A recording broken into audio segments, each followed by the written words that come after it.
दोस्तों एक बार फिर मैं आप लोगों का स्वागत करता हूं मेरे इस YouTube चैनल जिसका नाम कनेक्ट है। दोस्तों मैं बार बार बोलता हूं और मेरा ये एम है, ये लक्ष्य है कि मैं पूरे देश में जितने भी गांव हैं, जितने भी हिंदी मीडियम पढ़ने वाले बच्चे हैं, जितने भी प्राइवेट नौकरी करने वाले लोग हैं जिनको इंग्लिश की परेशानी की वजह से कहीं ना कहीं ज़िंदगी में सामना करना पड़ता है या तरक्की नहीं हो पाती है, मैं उन तक ये वीडियो पहुंचाना चाहता हूं और इंग्लिश को हिंदी से भी आसान बनाने की कोशिश है मेरी। इसलिए मैंने ये कॉन्सेप्ट बनाया है। आप देखेंगे कि पहले मेरा जब आप एक पार्ट 1, पार्ट 2, पार्ट 3, पार्ट 4 जैसे आप आगे बढ़ते जाएंगे ना, आपको इतना आसान लगते जाएगा, एकदम खीर की तरह, मक्खन मलाई की तरह लगती जाएगी इंग्लिश, क्योंकि इतना आसान कॉन्सेप्ट मैंने बनाने की कोशिश किया है कि एकदम आसान से शब्दों में हर किसी को समझ में आए कि आखिर इतनी सरल भाषा है।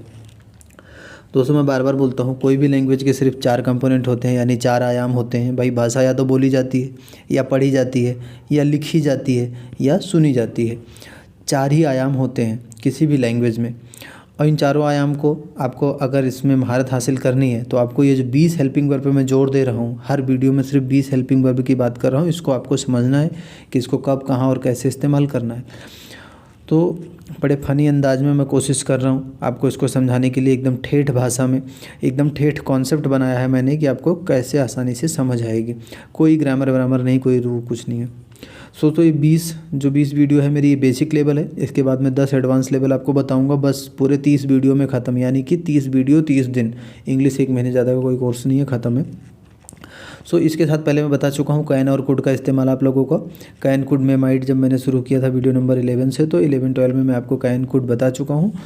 और अब आज मे का शुरू करेंगे, मे माइट का। दोस्तों आप ये मान के चलिए कि ये चारों मैं बार बार बोलता हूँ कि ये कैन कुड मे माइट में वो has, have, is, are, was, were जैसा रूल नहीं है, इसलिए मैं बार बार उसका जिक्र करता हूँ तो आपकी वो याद भी हो जाए, आपको समझ भी आ जाए। इसलिए हर वीडियो में उसका जिक्र करता हूँ मैं कि वो ही, सी, इट नेम के साथ में हैज़ था, आई, वी, यू, दे के साथ हैव था, वैसे ही, सी, इट नेम के साथ वाज था और आई, वी, यू, दे के साथ में तो ऐसे करके था कि आपका वी वर, यू वर, दे वर ना, आई वॉज। तो जैसे वो रूल आपको समझना है, बारीकी से नोट करके रखना, याद कर लेना है कि कहाँ किसके साथ इस्तेमाल करते हैं। वैसा कैन कुड मे माइट के साथ नहीं है। कैन कुड मे माइट और हैड भी आपको बताया था, विल शैल भी बताया था कि इनका इस्तेमाल आप किसी के भी साथ कर सकते हैं। शुड और मस्ट का भी इस्तेमाल किसी के साथ कर सकते हैं। इसलिए इसको मैं आपको बार बार हर वीडियो में बताता हूँ, उसका रिवीजन करवाता चलता हूँ ताकि सारी पुरानी वीडियो आपको याद होती रहे, याद रहे और आपको कॉन्सेप्ट क्लियर होता जाए। ऐसा ना हो कि पहले का छोड़ा और पहले का भूल गए और आगे का समझ रहे हैं, इसलिए करके। तो आज मे का भी मैं आपको यूज बताऊंगा। मे का भी जैसे मैं उसमें बताया था कि सकना होता है, जैसे कैन में था, लेकिन फ़र्क कितना है, कैन था कैपेसिटी के लिए कि किसी का कैलिबर क्या है, क्षमता के लिए यूज करते हैं कि आप ये काम कर सकते हैं, वो कर सकते हैं, नहीं कर सकते हैं। और मे का यूज होता है दोस्तों पॉसिबिलिटी के लिए, संभावना के लिए। जैसे हम संभावना की बात करते हैं कि भाई बरसात आ सकती है ना, कोई आ सकता है, धूप हो सकती है, ऐसे करके कि कहीं आग लग सकती है, संभावना के लिए। तो इसलिए मैंने आपको यहाँ पे ऐसे एक बड़ा टफ सा एग्जांपल लिया है आपको समझने के लिए कि मरीज़ मर सकता है या संभावना होती है ऐसे, ताकि इसलिए इस सेंटेंस को लिया है ताकि आपको इस वाक्य में आपको अच्छे से समझ आएगा कि मे का इस्तेमाल हम संभावना के लिए करते हैं। तो ऐसे आप सेंटेंसेस इसके बनाइए जो संभावना से, कि ऐसा आपने सुना भी होगा, रोज़ डेली यूज़ में बोलते भी हैं कि ऐसा हो सकता है। तो इट में डन कि ऐसा हो सकता है, रैन में फॉल, बरसात आ सकती है। जैसे बादल होते हैं तो लोग बोलते हैं बरसात आ सकती है, बरसात आने की संभावना है। तो बरसात आ सकती है मतलब संभावना है। तो संभावना के लिए, पॉसिबिलिटी के लिए, है ना, कि कोई फेल हो सकता है, कोई पास हो सकता है, ये करके। तो ऐसा करके रैन में फॉल, ही में कम, फायर में कैच, पेशेंट में डाई, ऐसे करके। और आप इसका निगेटिव और इंटरोगेटिव मतलब प्रश्नवाचक और नकारात्मक आप बनाएं।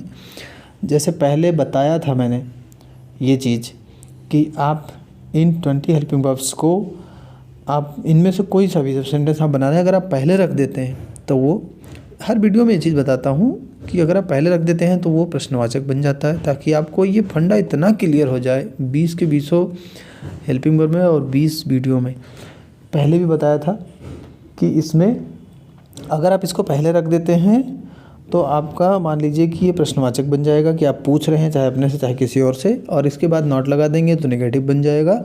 और इंटरोगेटिव नेगेटिव दोनों बनाने के लिए, मतलब प्रश्नवाचक नकारात्मक दोनों बनाने के लिए आपको इन दोनों के बीच में जिसकी बात कर रहे हैं उसका नाम रख देंगे। देखिए समझने के लिए कितना आसान कॉन्सेप्ट है। जिसकी बात आप कर रहे हैं, जैसे रैन आसक्ति है तो शक्ति और रैन के बीच में और रैन के बीच में, ठीक है, उसके बाद आप नॉट लगा देंगे, मतलब रैन को बीच में रखेंगे, जिसकी बात कर रहे हैं उसको बीच में रखेंगे, तो नकारात्मक प्रश्नवाचक दोनों बन जाएगा। कि जैसे मान लीजिए मे रैन नॉट कम, कि बरसात नहीं आ सकती, मे रैन नॉट कम, ठीक है। मे आई नॉट गो नाउ, क्या मैं अब नहीं जा सकता। मे आई नॉट हेल्प यू, क्या मैं आपकी हेल्प नहीं कर सकता। मे आई नॉट सिट हियर, क्या मैं आपको बता रहा हूँ, इसमें लिखा नहीं है, ये मैं आपको बता रहा हूँ, आप ऐसे बनाइएगा। मे आई नॉट सिट हियर, क्या मैं यहाँ नहीं बैठ सकता। मे आई नॉट से समथिंग, क्या मैं कुछ नहीं कह सकता। ये होगा प्रश्नवाचक नकारात्मक दोनों। अगर आपको खाली नेगेटिव बनाना है तो ये तो बहुत सिंपल है, मैं आपको हर वीडियो में बताया है। अगर केवल नकारात्मक बनाना है यानी केवल नेगेटिव बनाना है तो हेल्पिंग वर्ब जो मैं बी से बताता हूँ उसके बाद नॉट लगा दीजिए। जैसे you may not go, you may not go, I may not go, they may not go, ऐसे करके आप नॉट बना सकते हैं। I may not help you, I may not go, है ना। और I may not sit, I may not say something, मैं भी कुछ नहीं कह सकता। ऐसा करके आप इसको बना सकते हैं। तो इस तरीके से आपको मैंने पहले कैन बताया है, कुड बताया है, ये मे है, और इसके बाद मैं आपको माइट बताऊंगा ताकि आपको समझ आए। मैं इसलिए भी इस तरीके से वीडियो बना रहा हूँ। दोस्तों आप लोगों को लगता होगा कि छोटा सा एक पार्ट समझाया फिर आगे पीछे इतना सारा कुछ वही सेम है, लेकिन आप इसको आप समझने की कोशिश करिए कि बार बार मेरा पर्पज़ है कि मैं हर वीडियो में पिछले वीडियो का रिवीजन भी करता चलूँ और आपके दिमाग में सिर्फ ये घूम फिर के 20 हेल्पिंग वर्ब इतना समझ आ जाए कि फिर आपको कोई दिक्कत कहीं ना रह जाए। इसलिए कुल मिला के ये 20 हेल्पिंग वर्ब पे फोकस करना है, इन्हीं पे जोर देना है कि इनको कब कहाँ और कैसे इस्तेमाल करना है और कौन किसके साथ इस्तेमाल होता है और किसका क्या मतलब है। इसमें मैं फिर इसमें दोहरा देता हूँ वो चीज़ कि इसमें 10 तो ऐसे हैं जो इतने आसान है जिसमें कोई रूल ही नहीं है किसी के भी साथ इस्तेमाल करना है। हाँ, एडवांस लेवल में आपको बताऊंगा कुछ और बेसिक रूल्स हैं और फंडामेंटल रूल्स भी हैं जिससे आपको एकदम क्लियरिटी आ जाएगी। लेकिन अभी जितना बता रहा हूँ सिर्फ उतना समझते जाइए, एकदम सिंपल प्रैक्टिस करते चलिए ताकि आपको न्यू मजबूत हो जाए। उसके बाद आप एक बार ये फंडामेंटल बेसिक चीज़ें प्रैक्टिस कर लेते हैं, मतलब आपकी न्यू मजबूत होनी चाहिए। जैसे घर बनता है तो न्यू मजबूत होती है, उसके बाद बिल्डिंग आप चाहे कितनी भी बना लें उसके ऊपर जड़ मजबूत होनी चाहिए। तो इसलिए ये जड़ है, मान के चलिए जड़ है। जड़ को आपको इतना सींचना है, इतना मजबूत करना है, इसको इतना बेसिक समझना है कि आपको कभी कोई प्रॉब्लम लाइफ में फिर आए ना, क्योंकि आगे इसी से सारी चीज़ें एडवांस लेवल पे जाएंगी। तो जैसे आप मे का यूज़ समझ लेंगे, हैव का यूज़ समझ लेंगे, फिर मैं आपको आगे इन दोनों को एक साथ यूज़ बताऊंगा। जैसे मे हैव, जब मे हैव एक साथ यूज़ होगा फिर आपको दिक्कत आएगी, इसलिए आप इस चीज़ को समझिए। जैसे will have, may have, should have, ये सब मैं आपको बताऊंगा। हाँ, यही 20 में से, लेकिन दोनों एक साथ ही कहीं यूज होंगे, उसका मतलब अलग हो जाएगा। इसलिए आप बेसिक को जितना समझा रहा हूँ उसको समझते चलिए। Thank you.